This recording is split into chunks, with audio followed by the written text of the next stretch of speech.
ہشام نے کہا ہم سے قتادہ نے حدیث بیان کی،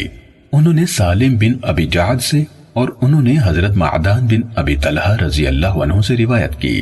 کہ عمر بن خطاب رضی اللہ عنہ نے جمعے کے دن خطبہ دیا اور نبی اکرم صلی اللہ علیہ وسلم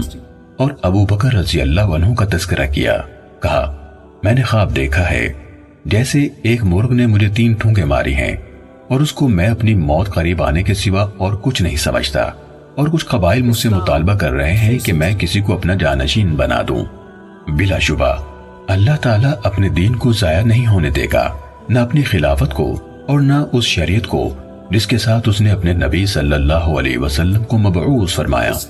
اگر مجھے جلد موت آ جائے تو خلافت ان 6 حضرات کے باہمی مشورے سے طے ہوگی جن سے رسول اللہ صلی اللہ علیہ وسلم اپنی وفات کے وقت خوش تھے، اور میں جانتا ہوں کہ کچھ لوگ جن کو میں نے اسلام کی خاطر اپنے اس ہاتھ سے مارا ہے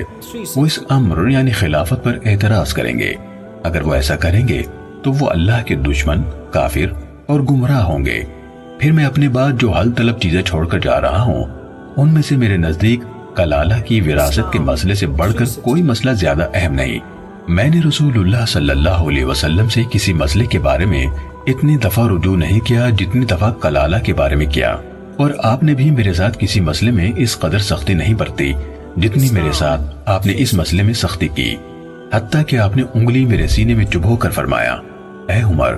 کیا گرمی کے موسم میں اترنے والی آیت تمہارے لیے کافی نہیں جو سورہ نساء کے آخر میں ہے؟ میں اگر زندہ رہا تو میں اس مسئلے یعنی کلالہ کے بارے میں ایسا فیصلہ کروں گا کہ ہر انسان جو قرآن پڑھتا ہے یا نہیں پڑھتا ہے اس کے مطابق فیصلہ کر سکے گا۔ پھر آپ صلی اللہ علیہ وسلم نے فرمایا اے اللہ، میں شہروں کے گورنروں کے بارے میں تجھے گواہ بناتا ہوں کہ میں نے لوگوں پر انہیں صرف اس لیے مقرر کر کے بھیجا کہ وہ ان سے انصاف کریں اور لوگوں کو ان کے دین اور ان کے نبی صلی اللہ علیہ وسلم کی سنت کی تعلیم دیں، اور ان کے اموال فے ان میں تقسیم کریں، اور اگر لوگوں کے معاملات میں انہیں کوئی مشکل پیش آئے تو اسے میرے سامنے پیش کریں۔ پھر اے لوگو، تم 2 پودے کھاتے ہو، میں انہیں بو کے اعتبار سے برے پودے ہی سمجھتا ہوں، یہ پیاز اور لہسن ہے۔